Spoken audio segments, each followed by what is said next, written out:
Pendidikan karakter merupakan jawaban dari tantangan global dalam mempersiapkan putra-putri kita di era modern ini. Madrasah Sakinah Bandung Barat adalah madrasah terbaik yang menerapkan konsep pendidikan karakter berbasis SATM, Sidik, Amanah, Tabligh, Fatona, dengan tenaga pendidik yang kompeten, fasilitas lengkap dan memadai, berprestasi baik di tingkat regional maupun nasional. Merupakan pilihan tepat bagi pendidikan putra-putri kita menjadi santri jenius generasi insan unggul Sakinah. Tunggu apa lagi? Daftarkan segera putra-putri Anda sebagai santri baru Madrasah Sakinah di RA RI MTS MA, Tahfidz anak usia dini, sahabat Quran atau Tausaku, serta sekolah pendidikan khusus atau SLB.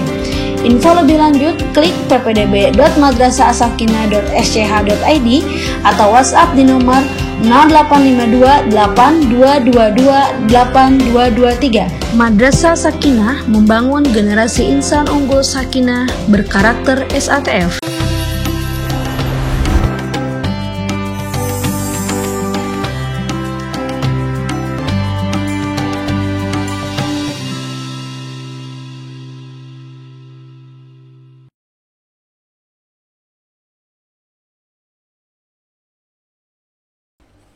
Assalamualaikum warahmatullahi wabarakatuh.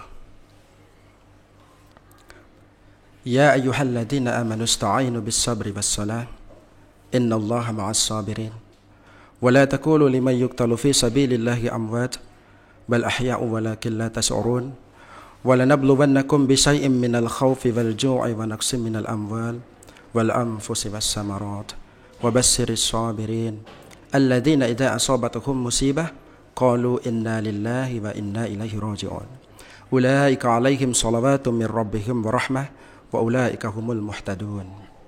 Shadaqallahul azim.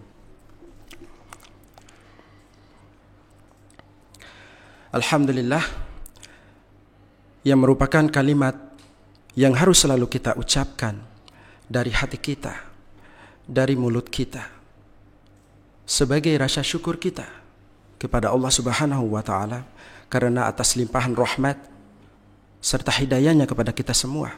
Kemudian nikmat yang bahkan kita tak akan mampu untuk menghitungnya, yaitu nikmat iman, nikmat Islam, nikmat kesehatan, nikmat kesempatan.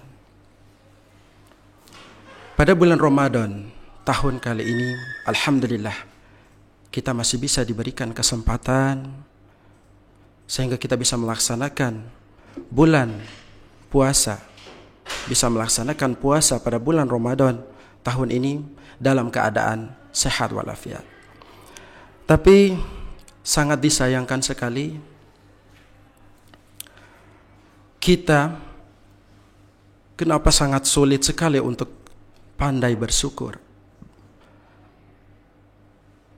Maka dari itu Allah pun berfirman dalam Al-Quran, wa qalilum min ibadiyash syakur wa qalilum min ibadiyash syakur. Apa kata Allah? Sungguh dari hamba-hambaku sedikit sekali yang pandai bersyukur, yang pandai berterima kasih. Kenapa kita sangat sulit sekali untuk berterima kasih, untuk bersyukur? Hanya mengucapkan kalimat Alhamdulillah, itu sebagai rasa syukur kita kepada Allah Subhanahu wa Ta'ala atas semua nikmat yang diberikan oleh Allah Subhanahu wa Ta'ala kepada kita semua.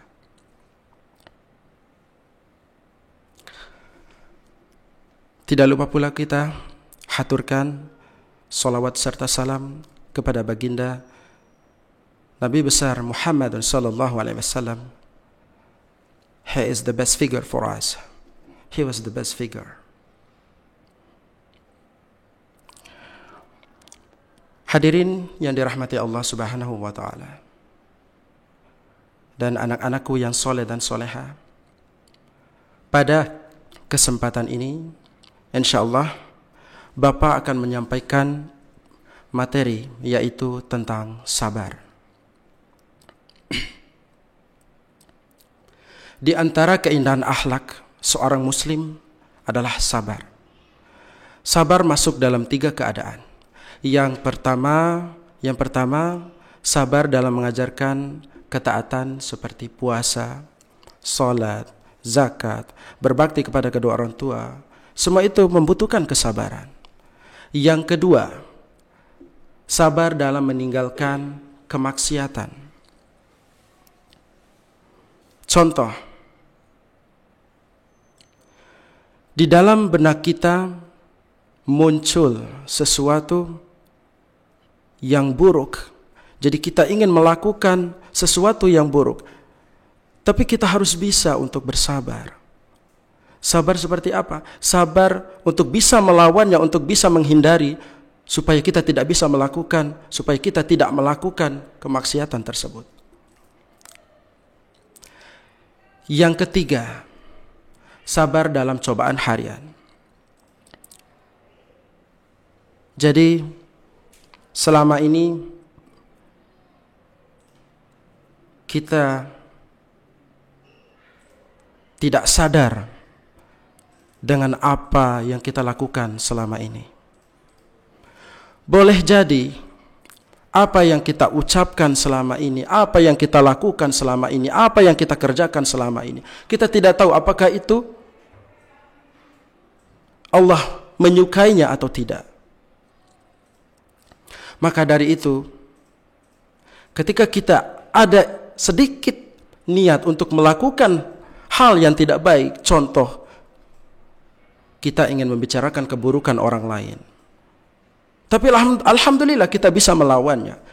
Melawannya dengan apa? Dengan sabar. Kita sabar supaya apa? Supaya tidak membicarakan hal-hal tentang orang lain, baik itu keburukannya, baik itu hal yang lainnya. Coba kita pelajari, coba kita belajar untuk tidak membicarakan keburukan orang lain.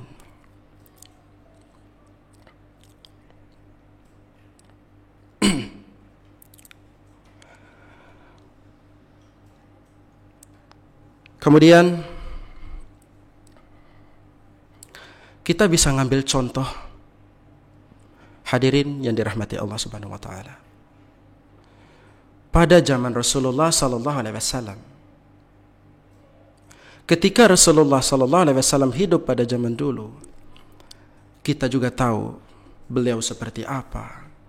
Walaupun kita memang tidak pernah melihatnya, tidak pernah mendengar suaranya seperti apa, tidak pernah melihat wajahnya seperti apa, tapi kita mengetahui Rasulullah seperti apa. Itu sebagai apa?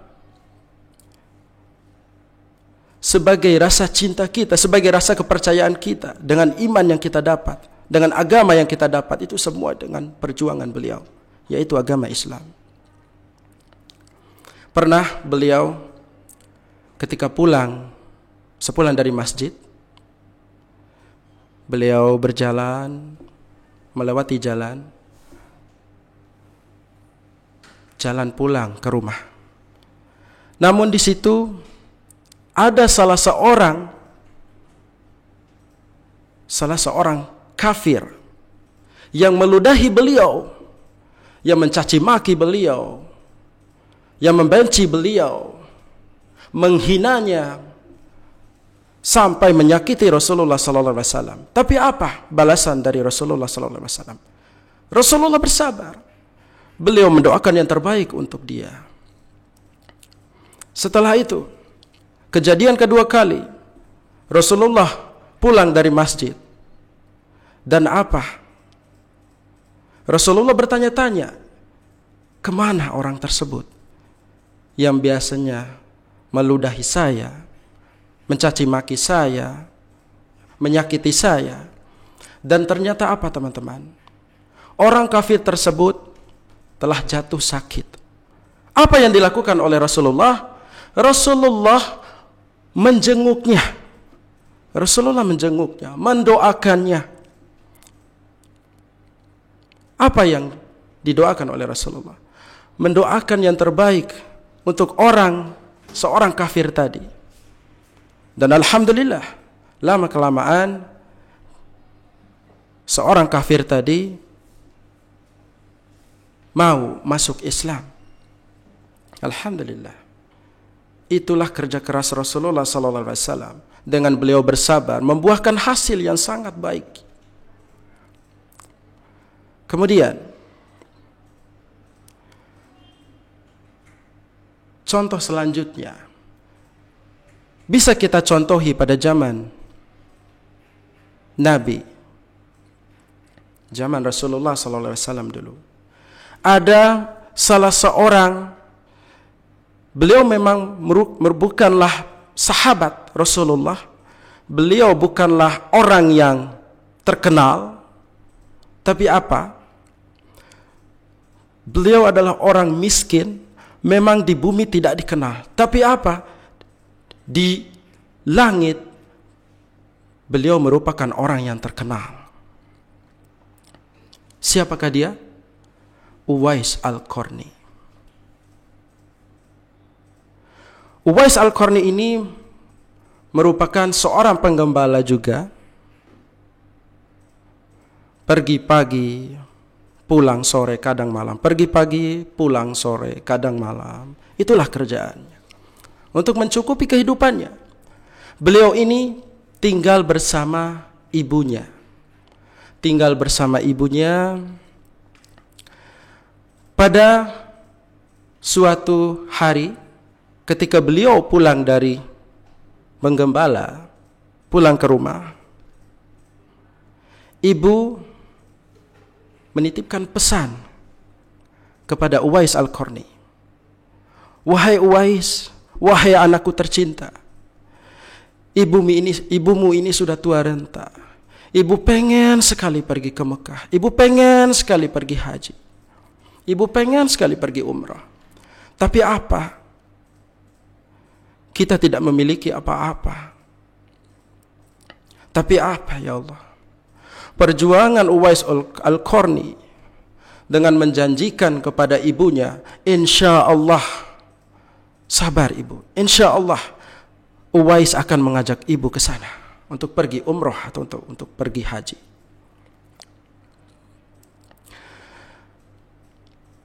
Ketika itu Uwais Al-Qarni keluar dari rumahnya. Beliau merenungkan pembicaraan apa yang dibicarakan oleh ibunya tersebut. Ya Allah, bagaimanakah caranya aku supaya bisa mengajak ibuku untuk pergi ke Mekah, untuk pergi haji, untuk pergi umroh.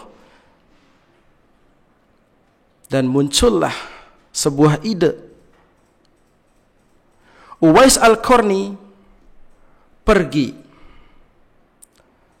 ke juragan kambing dan membeli seekor kambing. Dan ternyata uang yang dimiliki Uwais Al-Qarni ini hanya cukup untuk membeli anak kambing saja. Ketika dibeli, beliau mulai terus menggendong anak kambing tersebut, anak domba tersebut, naik turun bukit. Sehingga apa? Warga di situ mengatakan, masyarakat di situ mengatakan dan mengetahui Uwais Al-Qarni. Haha, Uwais Al-Qarni sudah gila gitu. Tapi apa? Uwais Al-Qarni tetap sabar. Uwais Al-Qarni walaupun dikatakan dia sudah gila, dia sudah tidak normal lagi. Tapi apa? Uwais tetap sabar.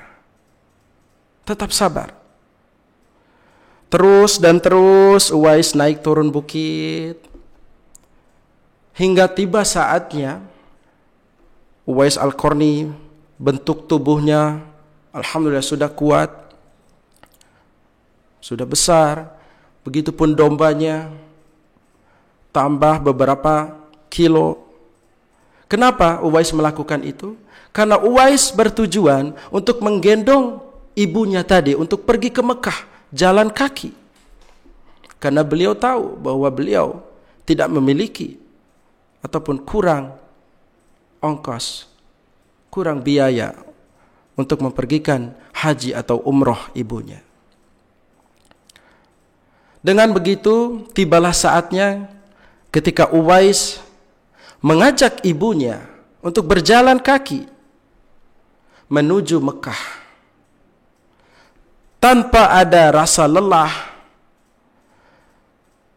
tanpa ada sesuatu yang menghalanginya. Dia bisa hingga sampai ke Mekah melaksanakan haji atau umroh di sana. Apa yang dikatakan oleh Uwais dan ibunya ketika berdoa?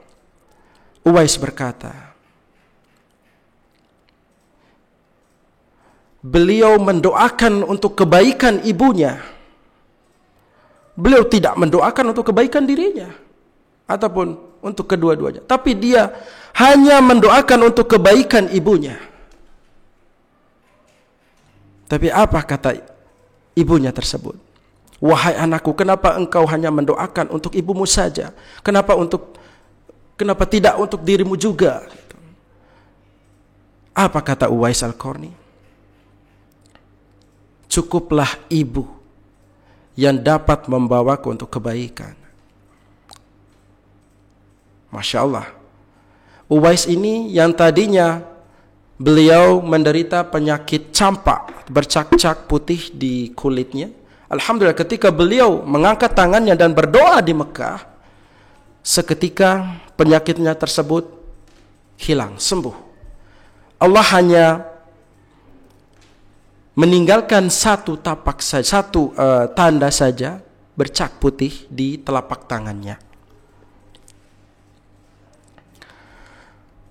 Contoh kisah ini dapat kita ambil bahwa kita sebagai anak harus berbakti kepada kedua orang tua, menjaganya dengan sabar, menjaganya dengan ikhlas, beribadah, berdoa untuk kebaikannya. Itu sebagai rasa atau kepatuhan kita kepada kedua orang tua kita.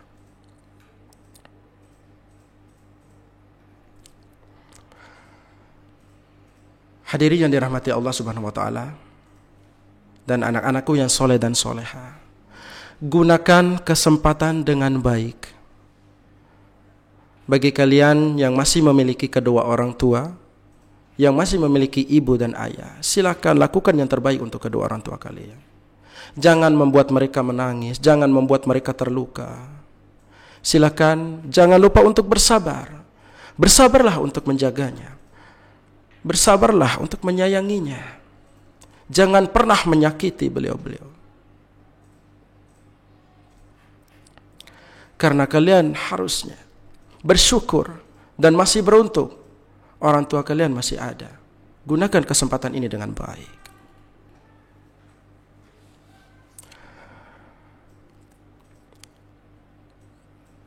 Alhamdulillah, sangat bersyukur sekali bagi hadirin dan teman-teman yang soleh dan soleh yang masih memiliki kedua orang tuanya. Karena saya ditinggal oleh almarhumah ibu ketika duduk di bangku SD kelas 2. Di situ Bapak sudah tidak merasakan lagi, sudah kehilangan kasih sayang seorang ibu. Maka dari itu teman-teman, gunakan kesempatan itu dengan baik. Jangan lupa bersabar untuk menjaga kedua orang tua kita, untuk menyayangi kedua orang tua kita.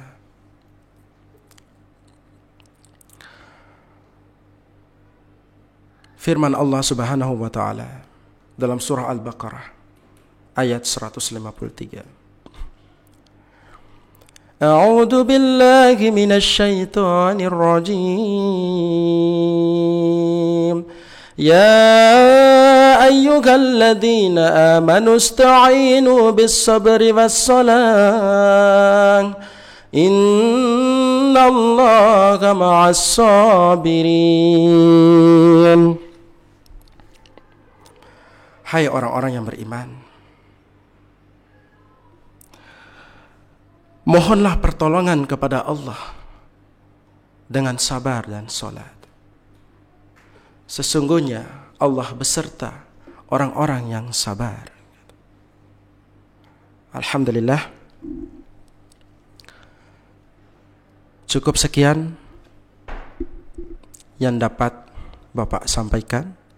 Semoga apa yang Bapak sampaikan bermanfaat untuk kita semua, khususnya untuk diri saya sendiri. Saya akhiri. Wassalamualaikum warahmatullahi wabarakatuh.